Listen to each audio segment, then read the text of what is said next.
Let's talk about the Starlink thing, shall we? Starlink thing.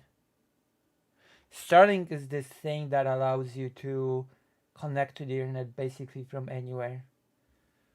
You just point it at the sky, and the SpaceX satellite will give you access to the internet. It's the thing that Ukrainian soldiers used to play Angry Birds and World of Tanks in their dugouts.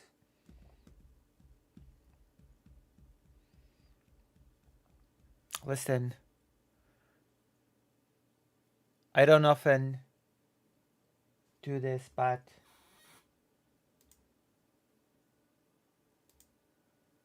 there's a pretty good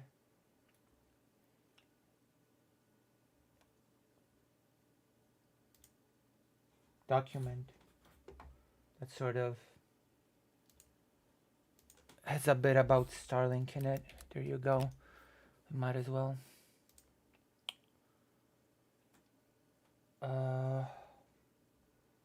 Full screen. I might as well.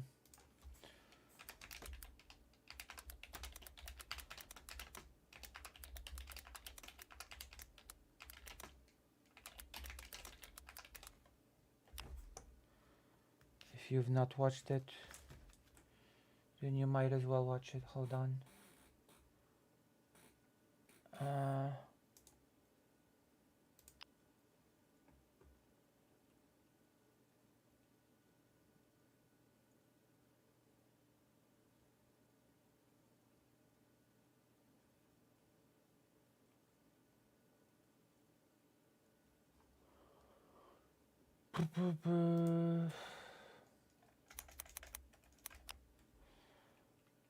There we go.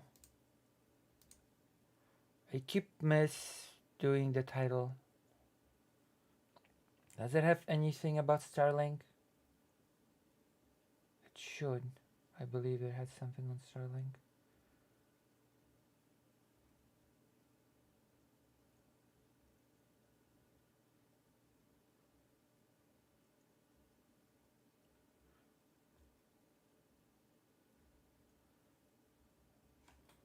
There should be something about Starlink here.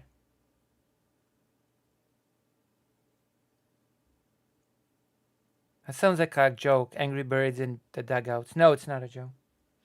You can watch this document. It talks about the Angry Birds as well.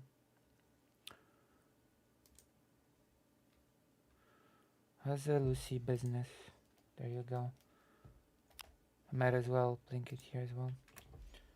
It talks both about the Starlink and about the Angry Birds. But now let's talk about the new Starlink development with Russia and the Pentagon. Now that's of interest to us. Bloomberg, Pentagon blocks Russian military from accessing Starlink in Ukraine. The US Pentagon is preventing the Russian military from using Starlink internet terminals operated on the battlefield in Ukraine. John Plum, Assistant Secretary of Defense for Space Policy at the US Department of Defense, said in an interview with Bloomberg on May 9th. Starlink, recognized for its superior security compared to cellular or radio signals, is deemed crucial for Ukrainian operations. Last year, the Pentagon reached an agreement with SpaceX to financially support access for the Ukrainian military. And apparently Poland also supplied Ukraine lately with like 20,000 of those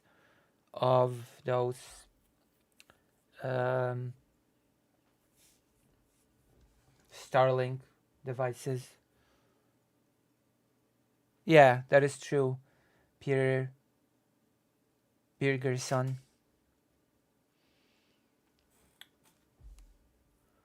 Earlier this year, Ukraine's military intelligence chief told the Wall Street Journal that Russian forces in Ukraine are using thousands of Starlink satellite communications terminals made by Elon Musk's SpaceX.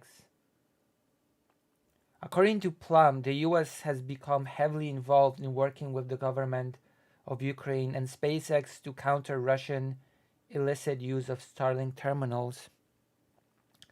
Ukraine heavily depends on Starlink, having reported last year that approximately 42,000 terminals were in operation across the military, hospitals, businesses, and aid organizations. At this time, we have successfully countered Russian use, but I am certain Russia will continue to try and find ways to exploit Starlink and other commercial communication systems. Plum said, "It will continue to be a problem. I think we've wrapped our heads around it and found good solutions with both Starlink and Ukraine." The American official did not specify what tactics are being used to block Russian access to Starlink terminals inside Ukraine. I mean, that's the smartest possible thing, not to disclose how exactly they cracked down on Russian use of Starlink, because if they actually said what they did, that would open the gates for Russians to counter it back, no? So that's a very basic thing, not to disclose how they actually did it. That's good. I will applaud for this smart move, smart decision.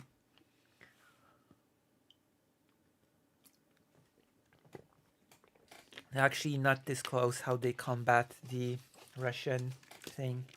I think that's the best decision that they could have made.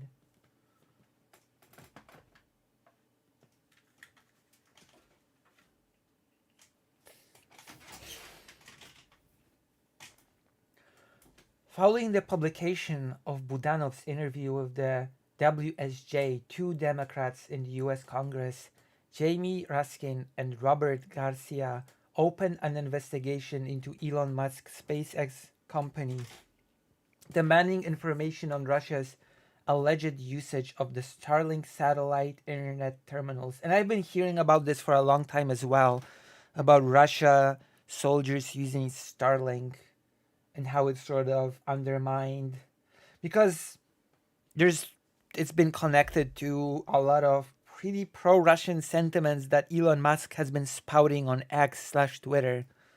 So it's all been very, very fishy. It's all been very, very fishy.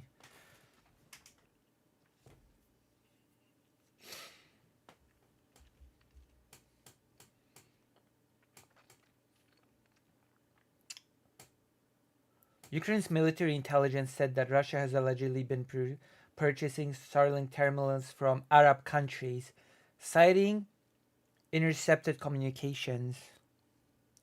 Elon Musk denied that SpaceX had sold Starlink units to Russia and said Starlink would not connect to any devices there. Russia. But the thing is that Starlink is not really, from what I understand, used in Russia proper. It is used on the front line by Russian soldiers. So it always felt and still feels like a very dishonest and weaselly sort of thing to say by Elon Musk. The whole, Starlink won't work in Russia is not even the topic of the conversation, to be quite honest. Plum affirmed that SpaceX has become a reliable partner in Ukraine.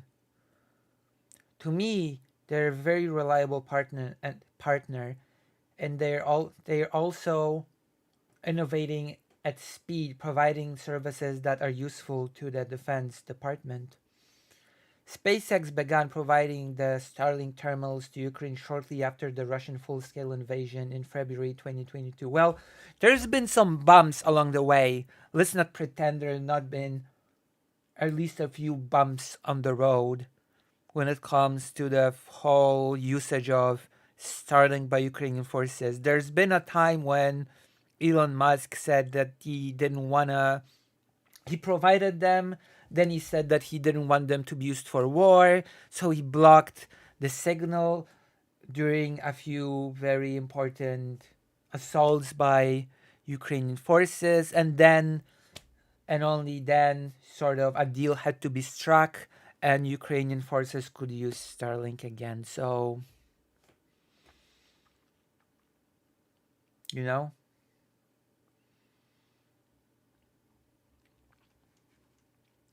let's just say that the usage of Starlink by the Ukrainian forces has not always been exactly smooth sailing. There's been problems along the way. But it seems like everything's fine now, so it feels like, I don't know, better late than never. At least the whole problem of Russian soldiers using Starlink is being also sort of handled, which is good because, as we've just read, Ukrainian logistics depend on it, and actually, this sort of logistics that Starlink provide is a big advantage that Ukraine sort of has had over Russia, and Russia has been trying to sort of make that difference disappear by using Starlink themselves.